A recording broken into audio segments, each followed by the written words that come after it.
અમદાવાદમાં વરસાદી માહોલ. સરસપુર કૃષ્ણનગરમાં પાણી ભરાઈ ગયા છે. પાણી ભરાતા વાહન ચાલકો પરેશાન છે. પ્રથમ વરસાદમાં જ અમદાવાદના હાલ બેહાલ છે. તો ક્યાં ગઈ તંત્રની પ્રી મોન્સૂન કામગીરી? પહેલા વરસાદમાં રોડ તૂટી ગયા, પાણી ભરાઈ ગયા. એએમસીના અધિકારીઓ આ દ્રશ્યો જોઈ લો. શું હાલ છે અમદાવાદના? હજી તો એક જ વરસાદ પડ્યો છે. ગઈકાલે રાત્રે જોરદાર વરસાદ પડ્યો અને ત્યારબાદ હજુ સુધી પાણી ભરાયેલા છે. કારણ કે જ્યારે પણ સત્તાધીશોને પૂછીએ છીએ ત્યારે કહે છે કે પાણી ભરાય છે, પણ એકાદ બે કલાકમાં તેનો નિકાલ પણ થઈ જતો હોય છે. પરંતુ આ દ્રશ્યો જોઈ લો. રાત્રે 1 વાગે વરસાદ પડ્યો છે અને હજુ સુધી પણ પાણી ભરાયેલા છે. તો ક્યાં ગઈ પ્રી મોન્સૂન કામગીરી? હજુ ધોધમાર જો વરસાદ વરસે તો શું થશે? કારણ કે આગાહી તો છે હજુ પણ કે વરસાદ આવવાનો છે અને હજુ આખી સીઝન બાકી છે.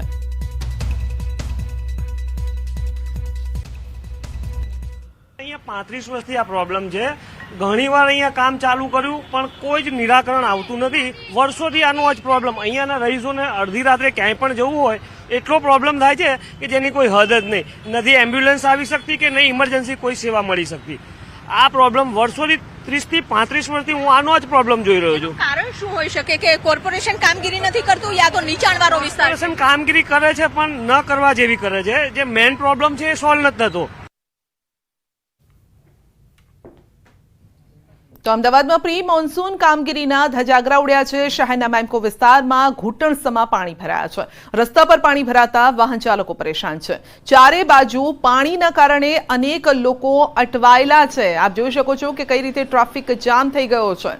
કારણ કે આવામાં ક્યારેક ખાડા પણ હોય છે રસ્તા વચ્ચે, ક્યારેક ગટર પણ ખુલ્લી હોય છે, ત્યારે અકસ્માતનો ભય પણ સતાવતો હોય છે.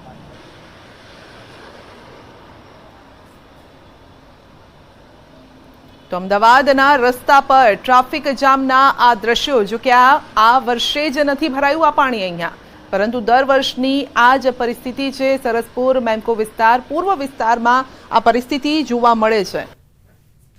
તો નીચાણવાળા વિસ્તારો છે પરંતુ પાણી નિકાલની કોઈ વ્યવસ્થા કરવામાં નથી આવી, જેના કારણે અઠવાડિયા સુધી ઘણી વખતે પાણી ભરાયેલા રહે છે.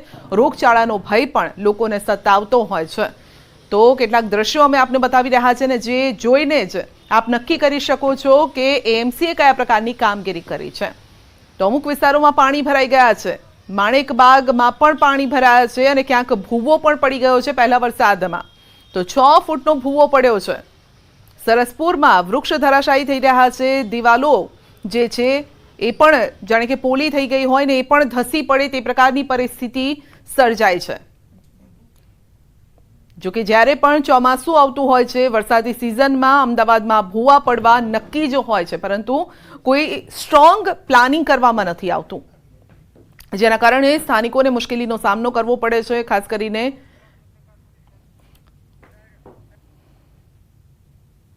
रेनफॉल ऑरेंज अलर्ट के साथ पंचमहल और बड़ोदरा में पूर्वानुमान है और साथ में थंडरस्टॉर्म की वार्निंग भी है. और महसाना, साबरकांठा, अरावली, खेड़ा, दाहोद, महिसागर, छोटा उदयपुर, नर्मदा, वलसाड़, नौसारी, डांग, तापी और दमन दादरा नगर हवेली के लिए हैवी रेनफॉल की वार्निंग है. साथ में येलो अलर्ट जारी है. और डे 2 की बात करेंगे तो डे 2 के लिए हैवी रेनफॉल की वार्निंग है गुजरात रीजन के आनंद, पंचमहल, बड़ोदरा, छोटा उदयपुर. और डे 3 के लिए पंचमहल, दाहोद, बड़ोदरा और छोटा उदयपुर के लिए हैवी रेनफॉल की वार्निंग है. और डे 4 के लिए खेड़ा और आनंद, पंचमहल, दाहोद, बड़ोदरा और छोटा उदयपुर के लिए हैवी रेनफॉल की वार्निंग है और साथ में येलो अलर्ट जारी है. और डे 5 के लिए सूरत, डांग, नौसारी, वलसाड़, दमन और दादरा नगर हवेली के लिए हैवी रेनफॉल की वार्निंग है. और सौराष्ट्र रीजन की बात करेंगे तो सौराष्ट्र रीजन के लिए आज के लिए हैवी रेनफॉल की वार्निंग है सुरेंद्रनगर, राजकोट, जूनागढ़, अमरेली, भावनगर, गिर सोमनाथ और बोटा के लिए. और डे 2 की बात करेंगे तो डे 2 के लिए सुरेंद्रनगर, अमरेली, भावनगर और गिर सोमनाथ के लिए हैवी रेनफॉल की वार्निंग है. और डे 3 के लिए अमरेली और भावनगर के लिए हैवी रेनफॉल की वार्निंग है. और डे 1, डे 2 और डे 3 के लिए पूरे गुजरात और सौराष्ट्र और साथ में कच्छ रीजन के लिए थंडरस्टॉर्म की वार्निंग है। और फिशरमैन वार्निंग की बात करेंगे तो डे 1 और डे 2 के लिए गुजरात, साउथ गुजरात कोस्ट के लिए फिशरमैन की वार्निंग है। और जो विंड स्पीड रहेगी वो 35 से 45 kmph और साथ में जो गस्टिंग है वो 55 kmph के आसपास रहने का पूर्वानुमान है। कौन सी सिस्टम है अभी? आज एक सेंट्रल गुजरात के आसपास एक साइक्लोनिक सर्कुलेशन बना हुआ है, जिसके कारण आज के लिए जो है वेरी हैवी रेनफॉल की वार्निंग दी गई है वो पंचमहल और बड़ोदरा के लिए। और जो हैवी रेनफॉल की वार्निंग दी गई है वो गुजरात रीजन के लिए महसाना है, साबरकांठा, खेड़ा, अरावली, पंचमहल, दाहोद, छोटा उदयपुर, नर्मदा, नवसारी, वलसाड़, दमन और दादरा नगर हवेली। और सौराष्ट्र के लिए सुरेंद्रनगर, राजकोट, जूनागढ़, अमरेली, भावनगर, गिर सोमनाथ और बोटा के लिए हैवी रेनफॉल की वार्निंग है, साथ में येलो अलर्ट जारी है। सर, अहमदाबाद गांधीनगर में क्या सिचुएशन? अहमदाबाद और गांधीनगर में लाइट टू मॉडरेट रेनफॉल का पूर्वानुमान है और साथ में थंडरस्टॉर्म की वार्निंग है। मॉनसून प्रोग्रेस क्या है सर? मानसून प्रोग्रेस है जो नॉर्दर्न लिमिट है वो मुंड्रा से होते हुए महसाना तक मानसून गुजरात रीजन में प्रवेश कर गया है।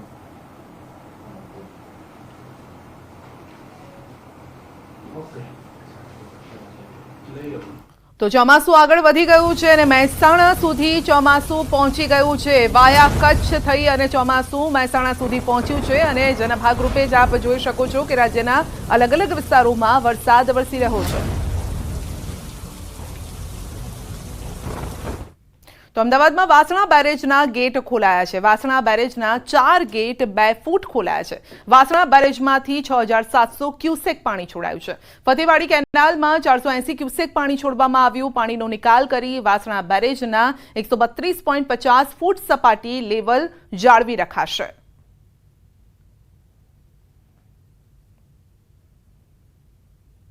અમદાવાદ શહેરમાં વરસાદી માહોલની સાથે જ વાસણા બેરેજના 4 દરવાજા ખોલવાની ફરજ તંત્રને પડી છે। ખાસ કરીને એએમસી દ્વારા સૂચના આપવામાં આવી હતી કે સિંચાઈ વિભાગને કે જે વાસણા બેરેજ છે, અમદાવાદ સાબરમતી રિવરફ્રન્ટ બનેલો આ બેરેજ છે, તેના મુખ્ય 4 દરવાજા 2 ફૂટ સુધી ખોલવાની સૂચના આવે। ત્યારબાદ 6700 ક્યુસેક પાણી છે નદીમાં અને સાથે જ જે ફતેવાડી કેનાલ છે તેમાં હાલ છોડવામાં આવી રહ્યું છે। ખાસ કરીને જ્યારે નીચાણવાળા વિસ્તારોમાં પાણી ભરાય છે ત્યારે મહાનગરપાલિકા તરફથી સિંચાઈ વિભાગને સૂચન કરવામાં આવે છે કે તેનું જે વાસણા બેરેજ છે તેનું લેવલ નીચું કરવામાં આવે। ત્યારે હાલ જે 134 ફૂટ લેવલ હતું તેને 132 ફૂટ લેવલ છે હાલ કરવામાં આવી રહ્યું છે। ખાસ કરીને જે મહદઅંશે સતત પાણીનો ફ્લો વધી રહ્યો છે અને ખાસ કરીને અમદાવાદ શહેરમાં વરસાદી માહોલ છે। ગત મોડી રાતે પણ પૂર્વ વિસ્તારમાં 2 થી 2.5 ઇંચ જેટલો વરસાદ છે તે નોંધાયો છે। ત્યારે મહાનગરપાલિકા દ્વારા અગમચેતીના ભાગરૂપે જે વાસણા બેરેજ છે તેના દરવાજા ખોલવાની હાલ અહીં સૂચના આપી છે અને ખાસ કરીને જે પાણીનું જે લેવલ છે સાબરમતી નદીનું તે નીચું કરવાની હાલ અહીં તજવીજ તંત્ર દ્વારા હાથ ધરવામાં આવી રહી છે।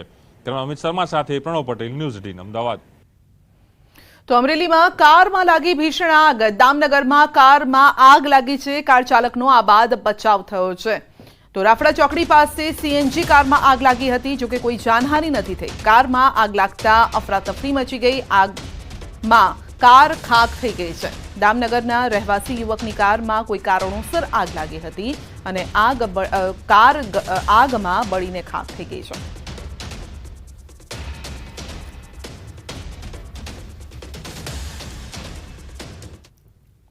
તો નીટ પરીક્ષા કૌભાંડનો મામલો છે અને ગોધરામાં સતત બીજા દિવસે સીબીઆઈની તપાસ છે। તપાસ અધિકારી પાસેથી દસ્તાવેજ લીધા કબજે અને અન્ય પુરાવા મેળવવાની પણ કામગીરી શરૂ કરાઈ છે। સીબીઆઈ તપાસમાં અન્ય કોઈની સંડોવણી બહાર આવશે કે કેમ તે સહિતના મુદ્દાઓ સામે હાલ સૌની નજર છે।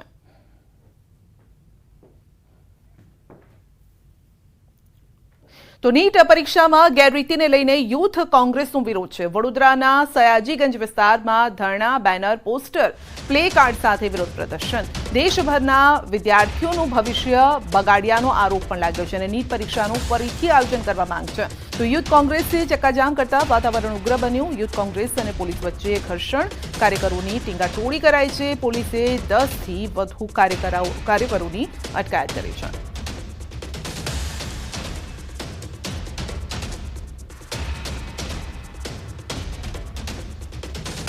સરકાર પોતાની નાકામી છુપાવવા માટે આ યુજી નીટની એક્ઝામને રદ નથી કરી રહી. યુથ કોંગ્રેસની એવી માંગ છે જે 24 લાખ વિદ્યાર્થીઓએ આ યુજી નીટની એક્ઝામ આપી છે એમના ભવિષ્ય સાથે ચેડા ન કરી અને આ યુજી નીટની એક્ઝામ રદ કરી અને ફરીથી યુજી નીટની એક્ઝામ લેવામાં આવે એવી માંગ સાથે દેશવ્યાપી ધરણાનો કાર્યક્રમ રાખેલ છે. પરીક્ષામાં ગેરરીતિ થઈ અને અનેક જે યુવાનો છે તેમનું ભવિષ્ય જોખમમાં મુકાયું, ભવિષ્ય બગડ્યું છે, ત્યારે જે યુથ કોંગ્રેસ છે તે મેદાનમાં આવ્યું છે. તમે જોઈ રહ્યા છો કે છેલ્લા ઘણા દિવસોથી જે કોંગ્રેસ છે તેમના દ્વારા નીટની પરીક્ષાને લઈને જે છે ગેરરીતિ થઈ છે તેને લઈને વિરોધ નોંધવામાં આવી રહ્યો છે. ત્યારે આજે ફરી એક વખત જે યુથ કોંગ્રેસ છે તેમના દ્વારા વડોદરા શહેરના ડેરીડેન સર્કલ ખાતે વિરોધ પ્રદર્શન કરવામાં આવી રહ્યું છે અને ચક્કાજામ. બુલેટિનમાં આગળ વધીશું નાનકડા બ્રેક બાદ.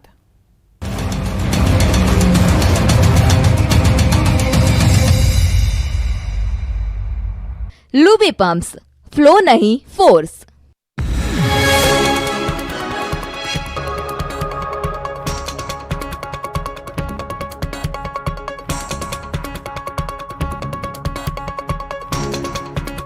લૂબી પમ્પ્સ, ફ્લો નહીં ફોર્સ. માધાપર હરિપરમાં વરસાદ થતા ગરમીથી રાહત, સારો વરસાદ થતા ખેડૂતોમાં ખુશીની લહેર. તાપી જિલ્લામાં વરસાદનું જોરદાર આગમન, વ્યારા સહિતના અનેક વિસ્તારમાં ગાજવીજ સાથે વરસાદ, વાવણી લાયક વરસાદ થતા ખેડૂતોમાં ખુશીનો માહોલ. રાજકોટમાં પ્રી મોન્સૂન કામગીરીના ધજાગરા, પાણી ભરાયા બાદ જાગ્યું વહીવટી તંત્ર. વગર ચોકડી પાસે ડેપ્યુટી કમિશનર સહિતના અધિકારીઓએ કરી સમીક્ષા. જેસીબી સહિતના સાધનોથી પાણીના નિકાલની કરાઈ કામગીરી. ભાવનગર શહેરમાં વહેલી સવારથી વાતાવરણમાં અચાનક આવ્યો પલટો, જામ્યો વરસાદી માહોલ. શહેરમાં અનેક વિસ્તારોમાં સામાન્ય વરસાદ. અમરેલી જિલ્લામાં મેઘરાજાએ જમાવટ બોલાવી, લાઠી, જાફરાબાદ સહિત આસપાસના વિસ્તારમાં ધોધમાર વરસાદ, વાતાવરણમાં ઠંડક ફેલાતા લોકોએ હાશકારો અનુભવ્યો. પોરબંદર જિલ્લામાં વાદળછાયા વાતાવરણ વચ્ચે પડ્યો ઝરમર વરસાદ. શહેર તથા જિલ્લાના નાગકા, કેશવ, ગોસા સહિતના ગામોમાં વરસાદ. મેઘરાજા મહેરબાન, વરસાદ પડતા ખેડૂતોમાં આનંદની લાગણી. ભરૂચમાં ધોધમાર વરસાદ વરસ્યો. પહેલા જ વરસાદમાં નીચાણવાળા વિસ્તારોમાં પાણી ભરાયા. ફુરજા 4 રસ્તા, કલેક્ટર કચેરી, મહમ્મદપુરા સહિતના વિવિધ વિસ્તારોમાં મેઘરાજાની પધરામણી. જામનગરના કાલાવાડમાં અડધો ઇંચ વરસાદ ખાબક્યો. નીચાણવાળા વિસ્તારોમાં રસ્તાઓ પર નદી વહેતી હોય તેવા દ્રશ્યો સર્જાયા. સારા વરસાદથી વોકડામાં નવા નીરની આવક. ભરૂચ જિલ્લામાં ચોમાસું જામ્યું. તમામ 9 તાલુકામાં સાર્વત્રિક વરસાદ. વાલિયામાં પડ્યો 2 ઇંચ વરસાદ. અંકલેશ્વર અને ઝઘડિયામાં 1 ઇંચ, નેત્રંગમાં 1.5 ઇંચ વરસાદ નોંધાયો. દ્વારકામાં પવન સાથે દરિયામાં ભારે કરંટ, ગોમતી ઘાટ સહિતના દરિયા કિનારે 15 થી 20 ફૂટ ઊંચા મોજા ઉછળ્યા. દરિયા કિનારે યાત્રિકો આનંદ માણતા જોવા મળ્યા.